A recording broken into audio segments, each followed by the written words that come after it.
Yo guys, sorry, you already know that today we're back playing some more Raging Loop. On the last time, we made it through the feast, and we made it through the night. We got ourselves another victim as we killed Takumi the snake. We also got the badger god revealed to us. That weird entity turned out to be Haru herself. So, we now have a little bit more answers, but there's still a more powerful god out there somewhere. But before we can focus on that, we have to try and continue to survive through this loop. So, let's do our best. The next morning came. As I expected, the wolf outfit and all the blood had vanished. That didn't mean that it was all a dream, though. Takumi-san's mutilated corpse was soon discovered, shocking the whole settlement. That was when I noticed that the murder scene was full of wet footprints. They were the same as the ones left by the previous wolves, and I now understood why they were there. They also wore those wet costumes. They didn't even continue outside the house, though. Apparently, Great Lord Shinai took care of the costumes as well as evidence. What a methodical god. I was probably the only one who could be so clear-headed. Tai-san took this especially hard. She refused food and instead just prayed at the edge of the dining hall. Yeah. Kanzo-san was looking really weary, too. First Jemmy, now Takumi-san. He was losing people who depended on one after the other. His reaction was only natural. As you'd expect, Yasunagi-kun had gone pale once more. The person who'd consoled him the previous day was now gone forever, after all. Then there was Kari-san. She looked shaken and had already broken 2 plates. Everyone assumed her state was caused by Takumi-san's death. They were close after all, and everyone was sympathetic. I knew that she was actually just tense because she was planning to trap her sons and then kill them, but I didn't say a word, of course. Breakfast was over, and we finished washing the dishes. Kanzo-san prepared to go clean up Takumi-san, and Yasu, help out. Said that, which made a chill go down my spine. I had no idea what kind of info the two would exchange if they had a secret chat. Okay. Oh, wait, I'll go. That was why Yoshisuke-kun's words were a big help. I'll be more useful than this empty husk. Let's go. Do what you have to, Yoshisuke. Hey, you help me to get the point. Come with me, Yasunaga. It was going great. Everything is all going according to Keikaku. Yoshisuke-kun returned from cleaning up, and Kanzo-san went patrolling, but Yasunagi-kun and Kaori-san still hadn't returned. A bit worried, I finished cleaning up and relaxed when... Haruki-sama, may I have a moment? Oh, we haven't really had that much talks with Uematsu in this loop. Someone called out to me. It is about Mako. Oh, no. Right, we have Mako the Badger. Oh, that was an issue I'd nearly forgotten. A short distance from everyone else here, around 10 steps away from Tai-san and her prayers, we started whispering to each other. Is she still being rebellious? Yes, until recently she needed my help dressing up, but now she does not. It might be a good thing, but she ate alone too, didn't she? It was cute, though. Yes, and she always says that Oni-chan and Fusuyuki-san should hang. A small girl basically saying that she wants to murder. What family of delinquents did she grow up with? Delinquents? Yeah, we have poorly raised children outside this village, too. Oh my. Still, what's with her? I do not know. Actually, I worry that she might be the badger that Hashimoto-sama mentioned. There. She noticed it too, and she probably wasn't alone. Okay, cool. As long as we're not the ones to bring it up, that's probably a good thing. Maybe a human that sides with the wolves. Is that why she wants to hang the humans? In Kamen Fujiyoshi, people believe the wolves are good, and that the other guardians have sided with Yomi. Did someone tell her? Is that why she changed sides? Maybe. Or maybe you and I did something to get her on her bad side? Nothing comes to mind, but I think we can just ignore it for now. I doubt that anything she says will affect the other participants.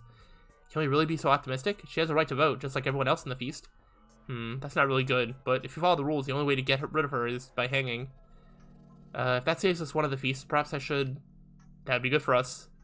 Please don't. It'll be a waste of a human vote, and just cruel in general. I understand. Thank you for showing mercy to her, Haruki-sama. Rikaki-san, why do you care about her so much? She's just a lost child you picked up, isn't she? Taking in children without a place to go and raising them was one of the roles of the Uematsu. Really? Yes, the Uematsu did not care much for lineage, and actively accepted orphans and those without a place to go as their own. I can only assume they needed more bedroom woman servants to fulfill their evening duties. Rikaki-san, you really value tradition, don't you? Yes, that's what kind of world I grew up in. This whole area was a separate realm built around the worship of Great Lord Shinai. From my perspective, she was very unfortunate to have been born here. But perhaps from her point of view, being a city boy without the pillars of faith and tradition to support me was far more unfortunate. I couldn't deny that a world where the way to live and die hadn't changed for centuries could be easier to live in. A well-balanced aquarium didn't need much to stay stable, it just had to continue following already established processes. However, in the real world, closed systems were extremely hard to maintain. Other animals, diseases, lineages, ideals, the system was threatened by countless things. In liberated societies, however, the people had to develop a strong will, with a blend of common sense and individuality, and constantly conflict with others. Not like that could crumble as a result of outside influences either, but there was no denying that it was tougher than a secluded, happy society. Open societies exchange certain happiness for the practical, universal simplicity we call money. That reasoning was probably a bit shaky. Anyway, this settlement, as well as Fujiyoshi, would eventually fall victim to our aging society. Without a single person here, Great Lord Shinai would, just like the Badger, or the Nameless Mountain God, be forgotten and vanish. The Uematsu, her included, would simply vanish faster than the rest. Thus, what I felt for her right now was merely sympathy for something facing its inevitable end. A worthless sentiment you could only have about anything. You could have about anything. Yep. None of that had happened. I'd throw it away even Jimmy. Haruhi-sama, is something troubling you? Why would you think that? You're wearing a frightening expression. Aha, sorry. I had to keep a tight grip on my conscience. Yep. Without deciding what to do about Mako, I returned to the dining hall where I found Yasunagi-kun and Kaori-san. Yasunagi-kun seemed a bit better than before, but only slightly. Kaori-san looked the same though, so I couldn't tell if she succeeded in getting Yasunagi-kun to not talk about Takumi-san. Let's prepare lunch, shall we? The feast will start soon. Can you wash the pot for me? Of course. I opened the metal pot I'd grown used to using, and found a piece of paper inside. Uh-oh. What does it say? Takumi didn't tell Yasunaga anything about being a snake. He simply consoled Yasunaga about Shami-chan's death and talked about how they could proceed with the feast. Okay. Maintaining my poker face, I brought the pot to the sink and filled it with water, getting the paper all wet. The fountain pen letters quickly became unreadable. I then used a scrubbing brush to quickly tear it apart, rolling it into a ball and threw it in the trash. Was Kaori-san aware just how risky that was? Anyway, that info just now is extremely important. Takumi-san hadn't told him anything about being a snake. What was I to make of that? The first time, Takumi-san had revealed he was a snake on the very first day. Why would he be so careful now? What if he wasn't the snake? Nah, he is. What if Yasunagi-kun lied to his mother as a precaution?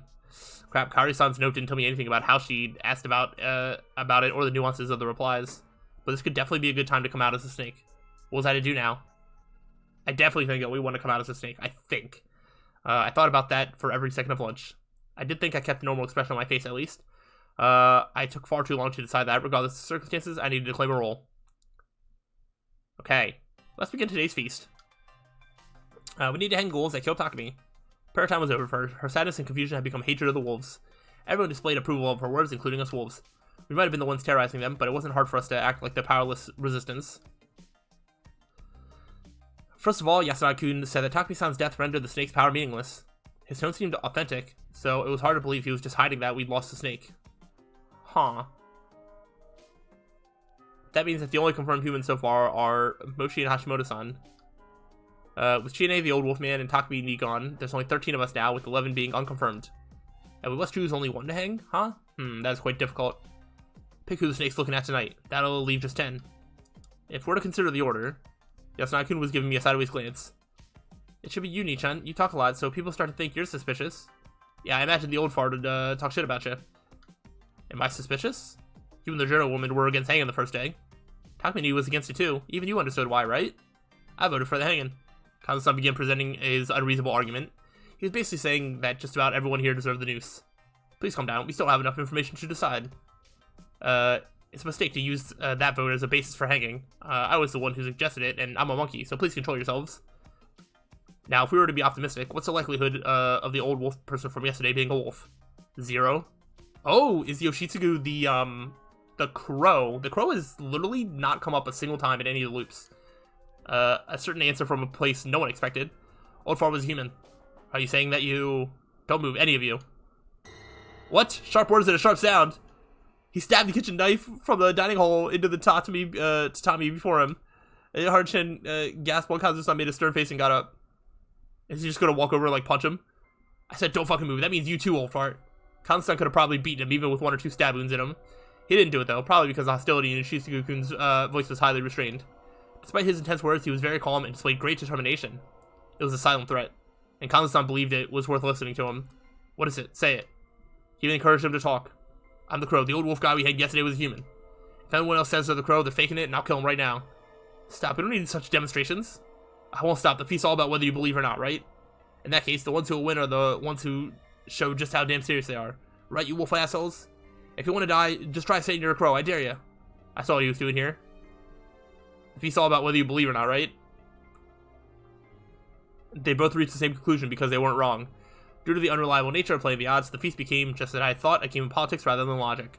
In political scenarios, the ones who were in charge were the loudest and most emotional, not the most rational. After all, logic required energy to understand. Basically, it was a pain in the ass.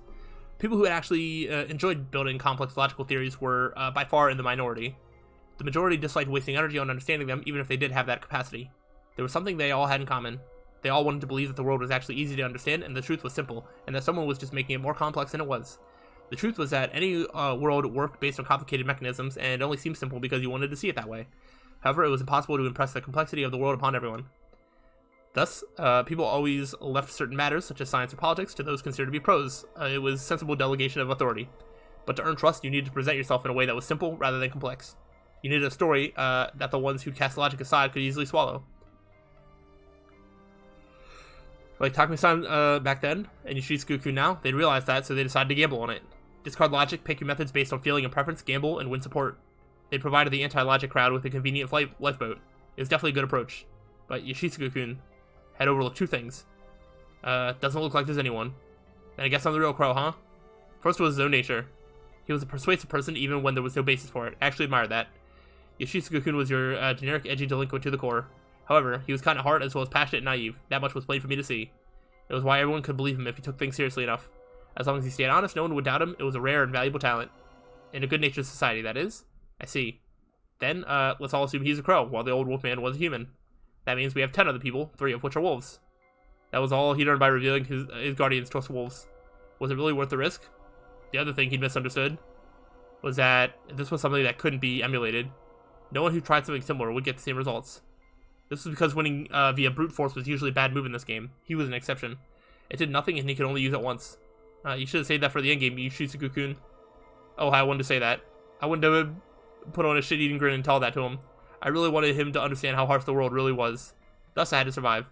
Damn it, I had to win this even more now. I respect your courage in revealing your guardian. I also have something to say.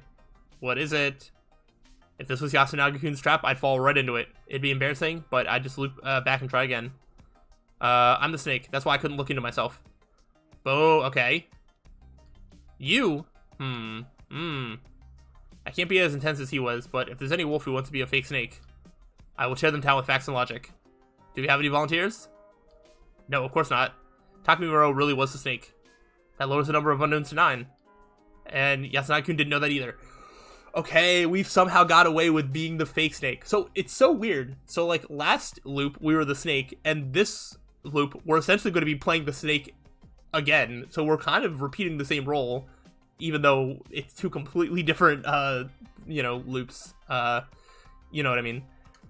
Oh, I wanted to thank Takumi-san because of how thoroughly he kept his secret. We wolves would be saved. Is that what you suggested we investigate Takumi? Yes, it was wasted, though. I see, so you basically declared who you would investigate, and if the targets are killed, we'll never increase the amount of confirmed humans. Bingo, that was why I suggested we check Takumi-san. I also wanted to see his reaction to help me figure out if he was a snake. Then, who did you look into the first night? I already had an answer to that. Yasunaga Oribe-kun, he was a human. That leaves 8. Can I suppose another one? That cute little girl, Miko-chan, right? Isn't she a badger? I knew he would point that out. Is that the one you talked about? The one that would lie? Yes, I think the badger exists. But no, I'm the goat. I'm sorry that she's being like this, but I also think that as well. If she is not talking nonsense, she insists we hang someone, which is definitely something she did not previously do. Well, I don't know what her role is, but if she has contact with the wolves, I'm sure they told her to keep quiet. Therefore, I believe we should assume she is a human. Definitely not a wolf, at least. If you remove her, that leaves just 7. Kazuo-san? Quit joking. Silence. The badger, that don't exist. Kanchan, did you forget when Gensen talked about it? Wait, haven't you been in like 2 feasts? Was there not a badger that like was revealed at all before? Ken got senile then, not worth believing. But the idea that she'd just be quiet if she was a wolf is believable, right? Not at all. The wolves could just be using her as a sacrifice to hide themselves. Hey, Yasu's really human, huh, Snake? Yes, no doubt about it. Then he's too soft. No, you said we shouldn't hang even when she died. Oh, so you don't trust me. The mood changed. Yasunaga-kun was as stern as he'd been when he was a wolf. Want to shut him up? Not yet. Oh man, Yasun's mad. I'd really like to go now. Ichan, stop. You're scaring me. You too, Oji-chan. Fusaishi-san, we considered investigating me before, but that's meaningless now, right? Yeah, it's already done. Then investigate Haru-chan next. Me? You'll do that? Yes. Once that's done, you'll be safe. I didn't mind that. Now that I've taken the role of the snake, I can lie as much as I wanted. But why do you suggest it now? Quit messing around. Naturally, Kanzo-san snapped. Investigate me, I'm human. The youngest said I'm more important here. I also believe that it's best to investigate the most influential participants. You've shown your true colors. What? You want to flaunt your importance in the feast instead of ensuring your own granddaughter's safety. I get it, she's dead, so you want to have Haru now, huh? What did you say? I don't think of Haru that way. Yasunagi-kun was able to finish his sentence. Because Kazu-san's fist didn't reach him. Oh gosh. Yoshitsugu-kun had jumped in at just the right time to take it in the stomach. You're scum. Shut it. Oh gosh. He then sunk his left fist into Yoshitsugu-kun's cheek. The teen fell to the ground. The kitchen knife from before was still in the tatami a few feet in front of him. Kanzo-san had already noticed it, so he beat Yoshitsugu-kun to the punch and grabbed the handle. Then prepared to... Oji-chan, stop. Everyone was looking at Kanzo-san right now. Dude, Kanzo, like... I don't know why he's always involved in these, like, violent outbursts. Like, I think he's, like... I don't know. He's definitely, like, the most violent one here. He needs to chill. Cold stares, fearful eyes, judgmental glares. Yasunagi-kun's trap wasn't that special. Like he'd said it was worth investigating Kanzo-san and confirming his humanity at this point. However, since he was so rough about it, Kanzo-san had gone and treated Haru-chan as Yasunagi-kun's woman rather than his dear granddaughter. That was when he had to retract his statement and stop himself. There were many ways he could have gone about this, like saying that letting Haru-chan be investigated could get her killed, like Takumi-san last night. Or he could have said that he made a mistake, that Haru-chan was more important, and let her have the turn. He would have still had everyone's respect then. He could have still been the backbone of the village. But now, he turned violent and pointed a blade at the defenseless brothers. Right now, he was just a threat to everyone. Upon coming back to his senses, he seemed to have realized that he crossed a line he could never come back from. The crude old man was at a loss for words. Excuses, manipulation, rationalization, all these concepts were foreign to a character as stoic as he was. A man of few words had little he could say after such a catastrophic blunder. However, out of all the words he could have chosen, hang me. I certainly didn't expect those. Oji-chan? I've lost my edge. Yasu's right, I forgot what mattered and pointed a blade at a human. No one will listen to me now, and that's fine. I gotta be gone. But, no, I'll be all alone then. Haru, that ain't true. Yasu means his family. It's what they think too. Yasu. Yes? You can defeat the wolves, right? I must. You too, Yoshi? Damn fucking right. Or bet you got some good sons. I only... let us calm down for a second. This is a bit too chaotic. Shut it, outsider. But, this is our problem. Oh dear. Kanchan, isn't it too early? Elder should die first. Taiba, you better prepare too. Oji-chan? Stay strong, Haru. Oh man. Were these people brain dead? This wasn't the time or place for this. Personal vendettas, lover spats, brotherly union, maturity, generation gaps. This wasn't a situation where you could waste time on something like that, was it? Kazu-san was human, no matter how you put it. Sure, he'd sown some discord, but they had to make an effort to fix that. I didn't mind if they got rid of someone who'd made an unnecessary scene, but their decision should have been more calculated and less emotional. Those who weren't part of their circle just didn't know how to react. Hashimoto-san showed some serious courage trying to intervene. However, he'd underestimated how cold Yasumizu could be toward outsiders. I knew that well thanks to Chiyomi. Well, not like I objected to this outcome. If these people were going to accept his death and find unity in madness, I'd just play along. I wasn't looking down on them, I just thought they were brain dead, but I had to take that back. Madness was a fearsome foe to face. I'd let myself revel in victory once I actually won, and I would definitely emerge victorious. Thanks to my looping, I had all the attempts I needed, and then some. Don't become... Why'd her face just come back to my head? She had nothing to do with this turn of events, right? Not even the last time. What was I not supposed to become? I don't know. Takumi-san and Chiyomi were gone now. Thus, the task of tying up, dragging, and hanging Kanzo-san had transferred to the Oribe brothers. The elder brother led, while the younger one dragged. Everyone else followed after, singing a saddened version of Purushinai. Though perplexed, the journos joined in too, and they looked a lot like I had back then. By this point, the feeling that villagers were crazy had dulled, and I was starting to believe that I was the anomaly here. The term peer pressure came to mind. There certainly was a way to use peer pressure to erode people's aversion to murder and reduce them to marionettes. By imposing such meaningless, repetitive rituals on a group of people enough times, they would eventually be viewed as commonplace events. It had been done many times throughout history, in wars, POW camps, cult to sex, and the feast. Now, Yasumi's as a whole was a prime example of that the local culture was deeply ingrained in their minds. Anyone living here would eventually start to question their own way of life. So the story I created wasn't far off the mark. Anyone living near a hellish place long enough would themselves become inhabitants of hell. If you looked at it that way, I might have been a resident of hell myself. Now, what did the great lord of the local hell, Shinai-sama, want out of something so needlessly profound? I still didn't know. In fact, I wasn't sure if the god himself knew what he wanted out of this. Just a thought. An eternal dance of murder and concealment, shrouded in the deepest mist. Oji-chan, I already said goodbye. I'll leave the rest to you. Rise not. Oji-chan, rise not. The brothers extended their hands, and the rugged old man's body fell down. In a moment, the rope went taut. I heard a sound akin to a frog's croak from down below. The seeds of malice I had planted had grown and bloomed. I wanted him to live a bit longer and play the role of the antagonistic, hateful old fart, but oh well. Deciding to kill him would probably haunt Yasunagi-kun until he died. As someone with a strong sense of justice, he would either eventually self-destruct or struggle to find some internal justification for it. No, we promised Kaori-san that we would kill him soon. Whatever the case, there was no problem for us. For now, I just had to be wary of some surprise attacks from the rest. Hope that the last of the Uematsu, Rakaku-san, didn't have any other secrets. And think of how to deal with these two. That scary noise, oh my gosh. That always gets me. Hashimoto-san wasn't shaken by the lynching, and as we returned, our eyes met. I had no idea what he was thinking. His expression and eyes both were unreadable to me. He, on the other hand, clearly read something about me. That wasn't fair. First Yoshitsugu, now Hashimoto-san, their goddamn superpowers were just unfair. They were the reason why I, a normal, talentless individual who didn't stand out in any way, had to take such drastic measures. I couldn't even tell if he actually suspected me or was just slightly uneasy. I felt like I was doing a good job, but since I was now at the forefront, it was more likely that I'd be targeted. Well, what did he do next? I was actually kind of excited for tomorrow's feast. Oh gosh. After the feast, everyone gathered in the dining hall. With barely any words, we ate a simple dinner and went our own ways. Takumi-san and Kanzo-san were gone now, so we didn't have anyone say that it was time to go back. However, it was hard to believe they would just collapse. Hashimoto-san would plan and decide what to do tomorrow, and the Orbe brothers would do something too. I could only imagine what they were thinking in the window between sheltering and dreaming. Thus began our third secret meeting. We would tear their fragile plans to shreds. Okay, let's fulfill the promise, and I think this is a good cutoff point, and we're going to do this next time. We seem to be in a good loop of getting a kill, making it through the day. I feel like the days are going by a lot faster, maybe because there's just less world building happening now, because we've gotten a lot of the setup. But yeah, we're going to see if we just kill one of the brothers, or if Haruaki tries to talk her into killing Hashimoto, and I just don't think she's going to react well to that. But I don't know if that's going to be a choice or just something that happens. So we'll see what happens. Hopefully you are enjoying and looking forward to more. If so, let me know. But I'll see you on the next time. So till then, peace out.